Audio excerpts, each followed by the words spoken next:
Hi friends, welcome to my channel. இன்றைக்கி நம்ம சேனலில் என்ன பார்க்க போகிறோம் அப்படின்னா, எங்கள் வீட்டில் வைகாசி விசாகத்தன்னைக்கு முருகருக்கு நான் எப்படி பூஜை பண்ணியிருந்தேன். அதுக்கப்புறம் அன்றைக்கி பௌர்ணமி இருக்குது இல்லையா, அதனால் சத்யநாராயணர் பூஜையும் நான் செய்வேன் இல்லையா, அதையும் சேர்த்து செஞ்சுருந்தேன். இந்த 2 பூஜையும் நான் எப்படி செஞ்சேன் அப்படின்னு தான் உங்கள்கிட்ட இந்த வீடியோவில் நான் ஷேர் பண்ணியிருக்கிறேன்.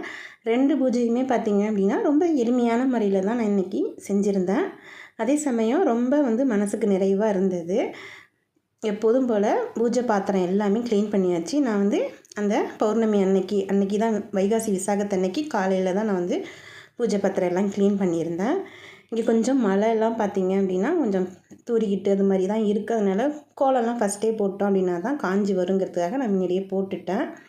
வீடெல்லாம் க்ளீன் பண்ணிவிட்டு அதுக்கப்புறம் சத்யநாராயணர் பூஜைக்கு அதுக்கப்புறம் பார்த்திங்க அதுக்கு தேவையான எல்லாத்தையும் நான் ரெடி பண்ணி வச்சுட்டேன். அதே மாதிரி சத்யநாராயணர் பூஜைக்கு மட்டும் உங்களுக்கு படம் அவசியம் வேணும். அதனால் படத்தை இறக்கி வச்சுட்டு முருகர் சிலை நான் பக்கத்தில் இறக்கி வச்சுருக்கிறேன். பெருமாள் சிலை வச்சுருக்கிறேன். கலசம் ரெடி பண்ணி வச்சுருக்கிறேன். இந்த கலசம்லாம் எப்படி ரெடி பண்ணணும் அப்படின்னு நம்ம சேனலில் 1க்கு 2 வீடியோ நான் அப்லோட் பண்ணியிருக்கிறேன். சத்யநாராயணர் பூஜை யாராவது செய்யணும் அப்படின்னு நினச்சிங்க அப்படின்னா கண்டிப்பாக அந்த வீடியோவை செக் பண்ணி பார்த்துக்கோங்க. உங்கள் எல்லாருக்குமே யூஸ்ஃபுல்லாக இருக்கும். 2 சைடும் பார்த்திங்க அப்படின்னா நான் சங்கு சக்கரை விளக்கெல்லாம் ஏற்றி வச்சுருக்கிறேன். இந்த பூஜை பார்த்திங்க அப்படின்னா நம்ம எது கேட்டாலும் கண்டிப்பாக சத்தியமாக அந்த பெருமாள் நாராயணர் நமக்கு நடத்தி கொடுப்பாங்க. அதனால் நம்ம இந்த பூஜையை நீங்கள் கண்டிப்பாக செஞ்சு எல்லாருமே பயன்பெறலாம். இந்த பூஜை ஃபஸ்ட்டு எப்படி செய்யணும் அப்படின்னா, விநாயகர் பூஜை செஞ்சுட்டு அதுக்கப்புறம் குலதெய்வ பூஜை செஞ்சுட்டு அதுக்கப்புறம் நவகிரகத்துக்கும் பார்த்திங்க அப்படின்னா பூஜை செஞ்சுட்டு அதுக்கப்புறம் தான் நம்ம சத்யநாராயணர் பூஜையை செய்யணும். கொஞ்சம் இந்த பூஜை கொஞ்சம் பெரிய ப்ராசஸ் தான். 5 வகையான நெய்வேத்தியம் உங்களுக்கு கண்டிப்பாக இருக்கணும். இப்போ நான் மஞ்சள் விநாயகர் பிடிச்சி வச்சு அதுக்கு காணிக்கை வச்சுருந்தேன். வெத்தலைப்பாக்கு வாழைப்பழம் வச்சுருந்தேன்.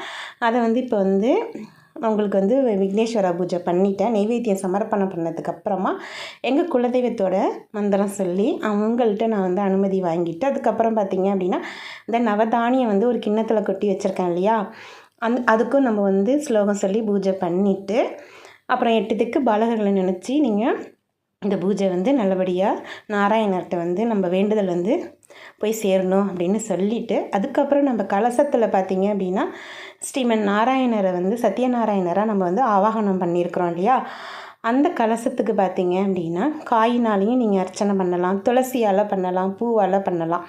நான் இன்றைக்கி காயினாலையும் அதுக்கப்புறம் பூவாலையும் இன்றைக்கி நான் அர்ச்சனை பண்ணியிருந்தேன். செல்லில் 108 சத்யநாராயணர் போற்றி அப்படின்னு நீங்கள் போட்டிங்க அப்படின்னா வரும். அதை பார்த்து நம்ம படிச்சுக்கிட்டே பார்த்திங்க அப்படின்னா ஒவ்வொரு போற்றியாக சொல்லி நிதானமாக நீங்கள் இந்த பூஜையை செய்யுங்க. நான் இன்றைக்கி என்னென்ன பிரசாதம் ரெடி பண்ணியிருக்கேன் அப்படின்னா, கேசரி தான் செஞ்சுருந்தேன், பால் பாயசம் செஞ்சுருந்தேன், பால் காய்ச்சி வச்சுருந்தேன், அப்புறம் லட்டு வச்சுட்டு அதுக்கப்புறம் செவ்வாழைப்பழம் வச்சுருந்தேன், எப்போதும் போல் துளசி தீர்த்தம் வச்சுருந்தேன். இப்போ ஒவ்வொரு போற்றியாக சொல்லி நான் சத்யநாராயணர் பூஜை பண்ணிவிட்டு அதுக்கப்புறம் நீங்கள் மகாலட்சுமி தாயார் பூஜையும் செய்யலாம். மகாலட்சுமியோட 108 போற்றி சொல்லலாம், லலிதா சரஸ்வரநாமம் செய்யலாம். இந்த அர்ச்சனையெல்லாம் பண்ணி முடித்ததுக்கு அப்புறமா நம்மளோட சத்யநாராயணர் கதைகள் 5 இருக்கும். 5 கதைகளையும் நம்ம ஒவ்வொரு கதை முடியும் போது ஒவ்வொரு நெய்வேத்தியம் சமர்ப்பணம் பண்ணணும். நான் இந்த பூஜையை நைட்டு 7 மணிக்கு அப்புறம் தான் செஞ்சேன். அப்போ தான் உங்களுக்கு பௌர்ணமி வருது. அதுக்கப்புறமா தான் முருகருக்கு பார்த்திங்க அப்படின்னா கந்தசஷ்டி கவசம் படிச்சுட்டு அதுக்கப்புறம் வேல்மாறல் படிச்சுட்டு அதுக்கப்புறம் என்ன செஞ்சேன் அப்படின்னா கொஞ்சமாக சரவண பவங்கிற 108 வாட்டி அதை போற்றி சொல்லிவிட்டு அந்த பூஜையை நான் முடித்தேன். எங்கள் தெருவுலேயும் பார்த்திங்க அப்படின்னா சாமி முருகர் வந்தாங்க. அதையுமே கொஞ்சம் உங்களுக்கு ஷேர் பண்ணியிருப்பேன்.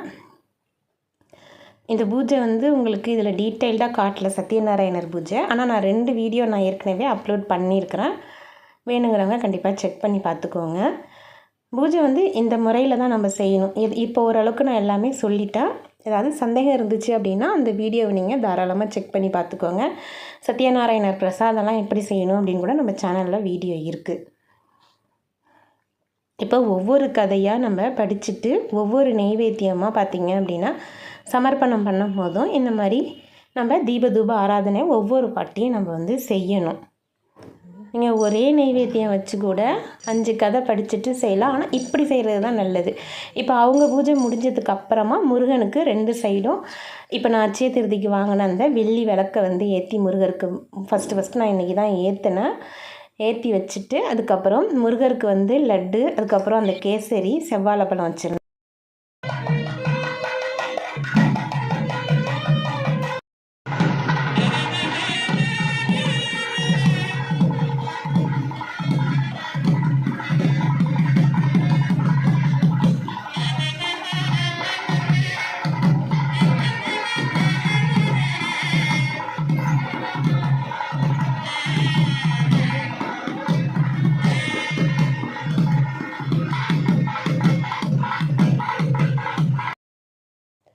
முருகருக்கு நெய்வேத்தியம் சமர்ப்பணம் பண்ணிவிட்டு தூப ஆராதனைலாம் காட்டிட்டேன்.